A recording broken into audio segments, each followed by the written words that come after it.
família Escola de Profetas, né? Aqui nós somos uma igreja, nós somos uma família e também somos um ministério. E bom dia também para você aí, que também já faz parte da nossa família, né? Nós estamos ligados através do sangue de Cristo e também através das nossas orações aqui por você e por sua família. Hoje é um dia de resplandecer o amor de Cristo e ser alcançado por Ele. E para começar o nosso dia melhor ainda, vamos fazer uma oração agora. Oremos. Santo Deus e eterno Pai, nós te agradecemos por esse dia tão lindo, Pai. Esse dia que o Senhor criou, Pai, para estar mais próximo da gente, Pai. Que realmente nós possamos ouvir a Tua voz, acompanhar o Senhor através daquilo que o Senhor criou, que é a natureza, ouvir o Senhor através da palavra, que sejamos abençoados e que também nós possamos resplandecer o Seu amor para a vida de outras pessoas. Que o nosso dia seja conduzido conforme os Seus planos e que nós estejamos dentro do plano do Senhor e assim nós queremos fazer parte do Seu plano, Pai. Seja bem-vindo em nosso coração, seja bem-vindo nessa manhã, nessa igreja, nesse ministério e que o Senhor também possa ser bem-vindo na vida das pessoas que têm acompanhado esse vídeo. Te agradecemos por tudo que o Senhor tem feito e por tudo ainda que o Senhor vai fazer em nossa vida. Em nome de Cristo Jesus. Amém. E agora chegou o momento de nós louvarmos o Senhor e nós vamos louvar o Senhor com o hino de número 222. Ó que belo hino Deus me deu.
É muito bom louvar ao Senhor porque Ele tem feito grandes coisas por nós e Ele merece ser louvado. Mas agora nós vamos fazer outra coisa que é muito bom também e preciosa, que é recitar a palavra do Senhor e guardar ela no nosso coração. E nós vamos continuar com o nosso verso de 1 Tessalonicenses 3:8. E vamos recitar ele no 3, tá? 1, 2, 3. 1 Tessalonicenses 3:8. Porque agora vivemos, se estais firmes no Senhor. 1 Tessalonicenses 3:8. 1 Tessalonicenses 3:8. porque agora vivemos, se estáis firmes no Senhor. 1 Tessalonicenses 3:8. 1 Tessalonicenses 3:8. Porque agora vivemos, se estáis firmes no Senhor. 1 Tessalonicenses 3:8. Amém. E agora nós vamos ficar com a recapitulação do nosso ano bíblico. Que o Senhor possa falar com você através desse estudo. Bom dia, igreja. Bom dia. Bom dia, vou sair de casa. Feliz sexta-feira para você. Que dia bom esse, né? A preparação para um dia especial que está chegando. Que bom, que bom, que bom. Que o nosso coração esteja bem limpinho para recebermos o Senhor nosso Deus. E que alegria é podermos ter contato com a palavra do Senhor, porque é isso que transforma, né? É isso que mexe no nosso coração e faz a gente ser diferente. Então, hoje não foi diferente, né? A gente estudou a palavra de Deus e a palavra de Deus mexeu com o nosso coração e a gente orou pedindo, Senhor, me ajuda a ser diferente. E hoje, no nosso estudo, nós temos aí a continuação do livro de Salmos, né? Um livro tão lindo. E nós detemos no Salmo 54 e no Salmo 55. E também no Evangelho nós lemos o capítulo 12 de Lucas, né? E Parábolas de Jesus, o capítulo 20. Olha aí, nós já estamos chegando na metade do Parábolas de Jesus, que glória! E o título é O Maior Perigo do Homem. Qual será o maior perigo do homem? É importante, né? Sabermos sobre isso para que estejamos atentos. E no Salmo 54 e Salmo 55 vem relatando dois momentos muito tristes e difíceis da vida de Davi. Traição. Quem nunca foi traído, né? E Davi estava aqui no Salmo 54 relatando de um momento muito cruel da história dele, que é quando os zifeus, que faziam parte da tribo de Judá, a própria tribo de Davi, entrega Davi, acusa Davi, na realidade entrega Davi a Saul, dizendo o local onde ele estava e se junta a Saul para fazer o mal a Davi. E aqui no Salmo 54 ele vem relatando dessa dor, dessa tristeza de ver alguém da sua própria tribo traindo. E o Salmo 55 não é diferente, ele vem falar da traição do Aitofel. Então ele vem dizendo, você meu amigo, você que comia pão comigo, você que era... Que triste, né? Aqui no Salmo 54 e 55 eu aprendo uma lição muito importante. Traição só existe entre amigos, né? Entre aquele que a gente ama, que a gente confia. Porque o inimigo, você não vai esperar ser traído, você já sabe que ele não é seu amigo, então você já espera o ruim. Agora, daquele que você ama, daquele que você confia, aí você realmente sofre, porque você não esperava, né, que ele o traísse ou se levantasse contra você. E que dor é viver isso. Mas quando eu li esses salmos, eu fiquei pensando assim, Senhor Deus, pior do que ser traído é ser um traidor. Pior. Porque quando você lê o Salmo, você vai ver que Davi reivindica de Deus a justiça. Mas quem é traidor, o que pode reivindicar? Se é ele que está traindo. E eu orei, Senhor, não me deixa ser uma traidora, nem daqueles que confiam em mim, daqueles que amam, daqueles que estão junto a mim, não me deixa, Senhor. Porque pior do que ser traído é ser uma traidora. Davi, pelo menos, estava sendo traído, né? Ele não estava no erro, quem estava no erro era o outro. E então ele podia, com toda a autoridade, chegar diante de Deus e se posicionar. E é importante nós analisarmos a posição de Davi, porque... Como você age quando alguém te trai, quando alguém te faz o mal? É importante nós pensarmos nisso. É muito importante. E quando você analisa a posição de Davi, é muito, muito importante. O Salmo 55, verso 6. A primeira coisa que eu queria apontar é o que está no Salmo 55, verso 6, que diz assim, ó.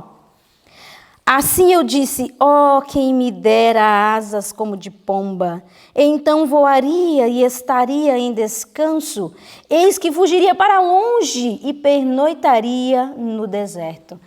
A primeira coisa que nós precisamos pensar, não fuja do problema.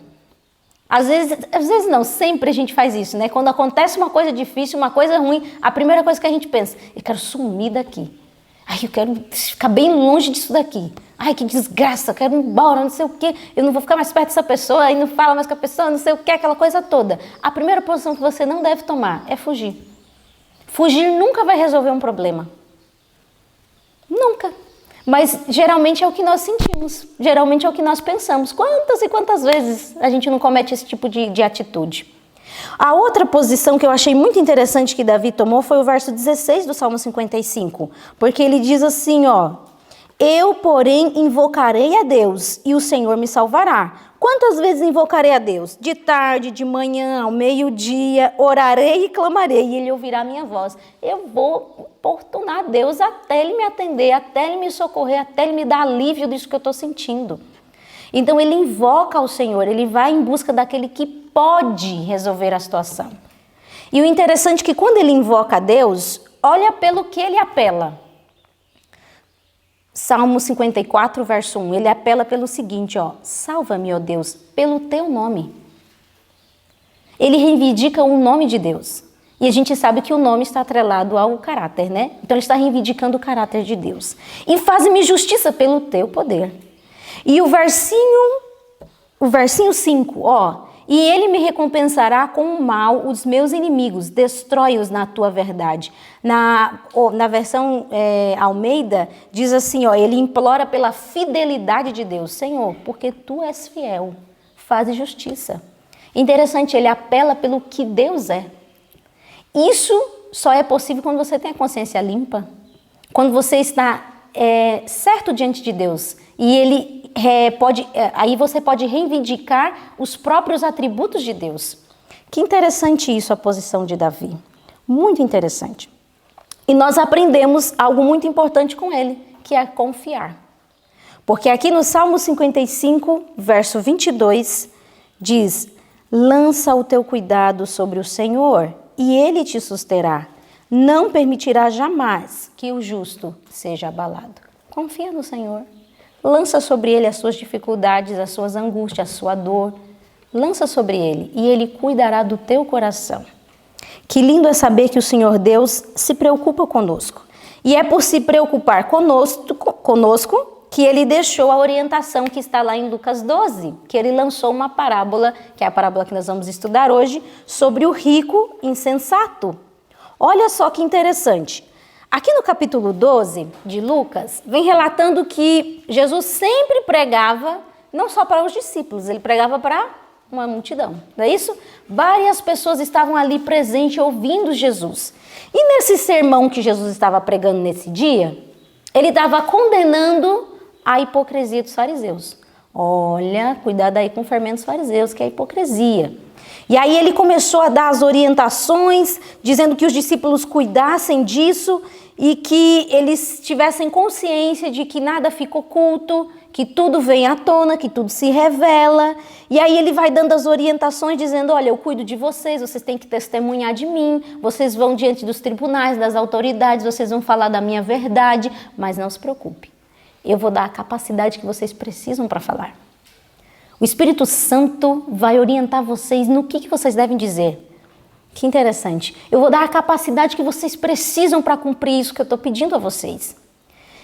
E no meio dessa multidão, só existia gente boa? Existia gente assim também mal? Gente que estavam ali, mas na realidade não queria realmente aquilo que Jesus estava dizendo, mas queria receber das bênçãos e fruir daquilo que Jesus estava prometendo aos seus discípulos? Existia. No meio dessa multidão, existiam pessoas que só iam por propósitos egoístas. Pensa que interessante, eles estavam indo lá, ouvindo Jesus, indo atrás de Jesus, mas os seus propósitos eram egoístas. Eles queriam a dádiva de Deus para alcançar bens para si mesmo. Que triste, né?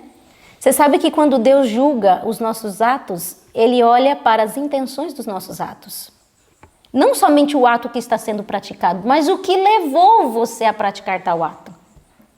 O que tinha no coração realmente? E foi quando Jesus estava pregando que um dos homens se levantou e fez um pedido para Jesus um tanto interessante. Verso 13 do capítulo 12. E disse-lhe um da multidão, Jesus estava pregando, aí levantou um homem da multidão e disse assim: Mestre, dize a meu irmão que reparta comigo a herança. Olha que interessante. A pregação estava lá acontecendo, aí o homem levanta e diz: Mestre, o senhor pode fazer um favor para mim? Diga lá, meu irmão, aquele roubador, que ele reparta comigo a herança. E aí o verso 14. Mas ele lhe disse: Homem, quem me pôs a mim por juiz ou repartidor entre vós? Discernimento de Jesus, porque o que estava acontecendo ali, faltava poucos meses para a obra que Jesus estava para concluir aqui nessa terra, e o inimigo tentava desviá-lo dessa obra. E aí esse homem se levanta, e ele tinha até razão, porque segundo a orientação de Deus, lá em Deuteronômio capítulo 21, verso 17, o primogênito recebia uma porção dobrada da posse do pai. Mas esse irmão dele, ele era o mais moço ou mais velho? Ele era o mais moço, né? Mas esse irmão dele havia se apropriado de parte da herança que era dele.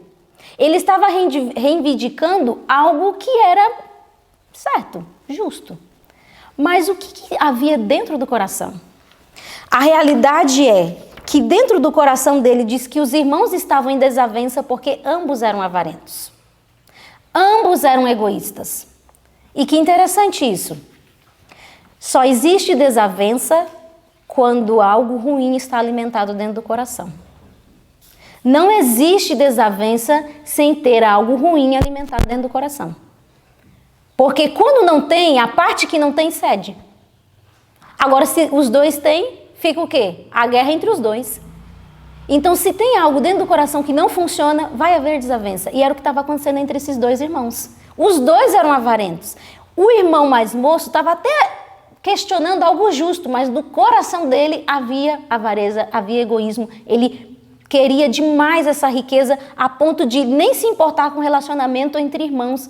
Era mais importante o dinheiro do que estar bem com o irmão. Então Jesus disse: olha, eu não me associo a esse tipo de situação, não. Não me envolvo, porque esse espírito não é o meu espírito. E sabe que Jesus, nessa posição de Jesus, a gente aprende algo muito importante, que está lá no parágrafo da página 254 do nosso capítulo de hoje, do capítulo 20. E o parágrafo diz assim, ó, começa: na atitude de Cristo. Veja que importante lição Jesus nos ensina com a posição correta que ele toma diante deste homem. Na atitude de Cristo, neste caso, há uma lição para todos os que ministram em seu nome. É para nós essa lição? Sim. Ótimo. Quando enviou os 12, disse: indo, pregai, dizendo: é chegado o reino dos céus. Curai os enfermos, limpai os leprosos, ressuscitai os mortos, expulsai os demônios, de graça recebestes, de graça dai. Não tinham que resolver as questões temporais do povo. Sua obra era persuadir os homens para que se reconciliassem com Deus. Nesta obra consistia seu poder para abençoar a humanidade. De que forma a gente abençoa a humanidade? Persuadindo os homens a se aproximarem de Deus. Essa é a nossa obra. O único remédio para os pecados e sofrimentos dos homens é Cristo. Esse é o único remédio que você tem que dar para a humanidade. Unicamente o evangelho de sua graça pode curar os males que amaldiçoam a sociedade, a injustiça do rico para com o pobre e o ódio dos pobres para com os ricos. Ambos têm a raiz aonde? Tem algum grupo certo? Ambos estão errados. Porque pelo que eles lutam, o que há no coração? O egoísmo. E este somente pode ser desarraigado pela submissão a quem? Ele unicamente substitui o cobiçoso coração do pecado pelo novo coração de amor. Lembra, só existe guerra quando existe algo errado dentro do coração. Preguem os servos de Cristo o evangelho com o Espírito enviado do céu e como ele trabalhem para benefício dos homens. Então hão de se manifestar no abençoar e soerguer a humanidade, resultados cuja consecução seria totalmente impossível pelo poder humano. Como é que a gente resolve essas questões? Levando a pessoa a se submeter a Cristo. Esse é o único remédio. Como é que você lida com o seu próprio coração? Porque, gente, avareza, egoísmo, a nossa natureza tem isso assim, ó, de graça. Não existe esse que não lute contra essas coisas. Há os que já venceram, né? Mas todos nós lutamos. Então nós precisamos aprender dessa lição para nós e também para ajudar outros. Qual é o único remédio que vai resolver o egoísmo, a avareza, a luta que há dentro do coração? Submissão a Cristo. Temos que pedir a Deus, Senhor, tira esse coração egoísta que luta para ter supremacia, que luta para aparecer, que luta para ser o preferido, que luta... Senhor, tira e coloca agora o coração de abnegado amor. Aquele que sofre para que o outro se sobressaia. Aquele que se importa mais com o outro que consigo mesmo. Quantos não precisam desse coração? Todos nós precisamos. Todos nós precisamos desse coração. Aí Cristo lança uma parábola. Ele fala, ó, vou explicar melhor o que eu quero dizer para vocês. Vamos ler aqui a parábola em Lucas 12? Olha aqui. E propôs, verso 16, eu vou ler. E propôs-lhe uma parábola dizendo, a herdade de um homem rico tinha produzido com abundância. E ele arrazoava consigo mesmo, dizendo, que farei? Não tenho onde recolher os meus frutos. E disse, farei isto, derrubarei os meus celeiros e edificarei outros maiores, e ali recolherei todas as minhas novidades e os meus bens. E direi à minha alma, alma, tens em depósitos muitos bens para muitos anos, descansa, come, bebe e folga. Mas Deus lhe disse, louco, esta noite te pedirão a tua alma, e o que tens preparado? Para quem será? Assim é aquele que para si ajunta tesouro e não é rico para com Deus. Olha que interessante, Jesus contou a parábola de um homem muito rico e que naquele tempo ali, o campo dele havia produzido muitos frutos, muitos. E aí ele pensou assim, rapaz, agora eu estou muito rico, eu tenho muita coisa. O que eu vou fazer com tudo isso que eu tenho? Já sei. Vou construir celeiros maiores para abrigar tudo que eu tenho e agora eu vou viver a minha vida só no prazer, só aproveitando tudo que eu tenho, porque eu sou um homem muito abençoado, sou um homem muito sábio, porque eu soube administrar bem e agora eu tenho muitas riquezas. E qual o problema desse pensamento? Ele esqueceu de duas verdades. Sabe quais eram essas verdades? A primeira verdade, que Deus havia dado tudo aquilo para ele.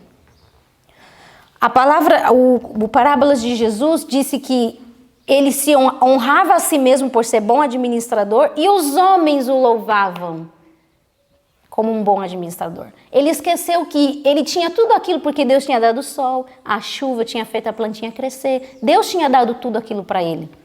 Tudo que você tem provém de quem? De Deus. E ele esqueceu essa verdade. Não existe nada que você conseguiu com a força do seu braço. É porque eu trabalhei, eu lutei. E se Deus não tivesse te dado força?